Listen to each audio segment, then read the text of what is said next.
Ang alam lang natin sa mga pusa ay malas sa loob ng napakahabang panahon.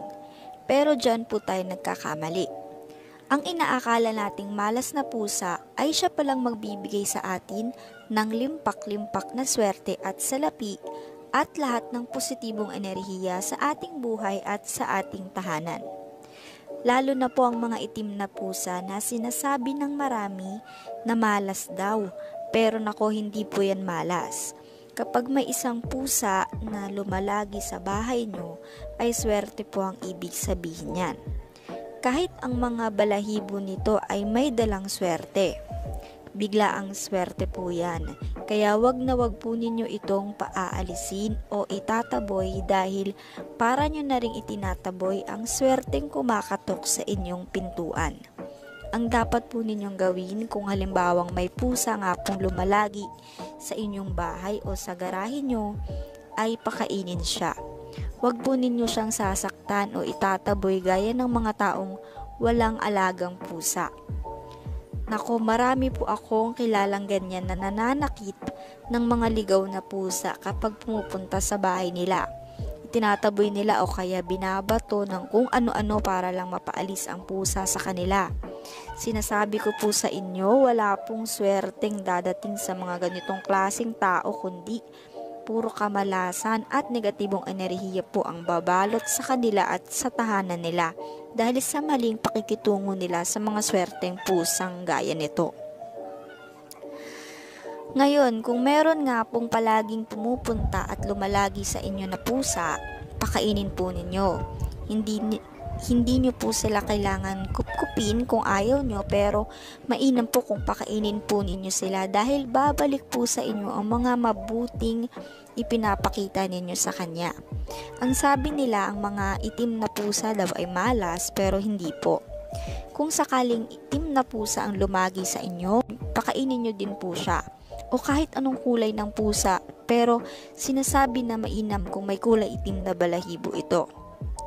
Gaya ng mga puspin dito sa amin na pag-alagala lang at walang permanenteng tirahan. Ang kulay nila ay magkakahalong orange, white at black.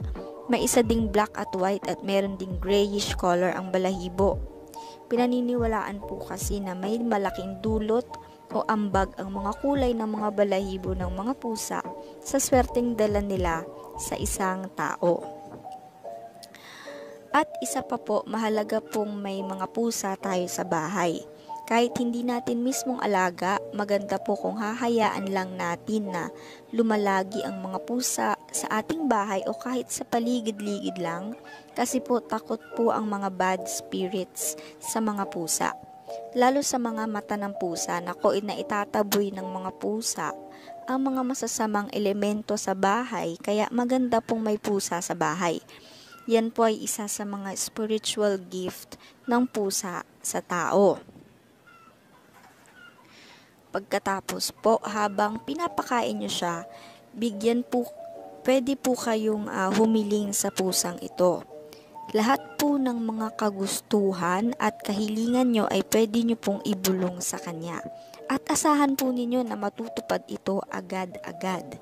Sa pamamagitan lang po yan ng pagpapakain sa pusang laging pumupunta sa inyo.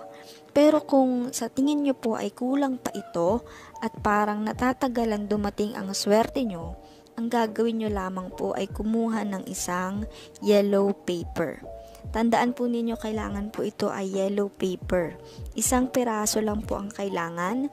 Ngayon, ang gagawin po ay isusulat nyo ang buo ninyong pangalan, ang date kung kailan nyo ito isinulat, at ililista ninyo ang lahat ng mga kahilingan at kagustuhan ninyo na gusto nyong makuha o makamit.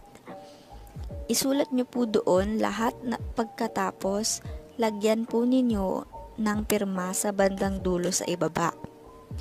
Ngayon, kung nagtataka kayo ano ang gagawin sa yellow paper na may mga kahilingan nyo, dito ngayon papasok ang kahalagahan ng mga balahibo ng pusa na binanggit ko sa unang part ng video na to. Una ay pagmasdan po ninyo kung saan lumalagi ang mga pusa sa inyong bahay. Sigurado po kasi na may mga certain areas po sa bahay nyo o sa bakuran nyo kung saan tumatambay o natutulog ang pusang ito. Ang gagawin nyo po ay kumuha kayo ng mga balahibo ng pusa at ilalagay o ipapatong nyo po ito sa yellow paper na sinulatan nyo kanina. Teka po hindi nyo po kailangan bumunot ng balahibo ng pusa para makakuha nito. Kadalasan po ay kusa pong nahuhulog ang mga balahibo nila kaya hindi po kayo mahihirapan sa pagkuha. Ilalagay nyo po ang mga balahibong ito sa yellow paper at lulukutin. Pagkatapos po, sunugin nyo po ang yellow paper na ito na may mga kahilingan nyo kasama ng mga balahibo ng pusa. Susunugin nyo po ito sa silangang bahagi ng bahay nyo o sa bakuran nyo. Silangan po dapat o east sa Ingles.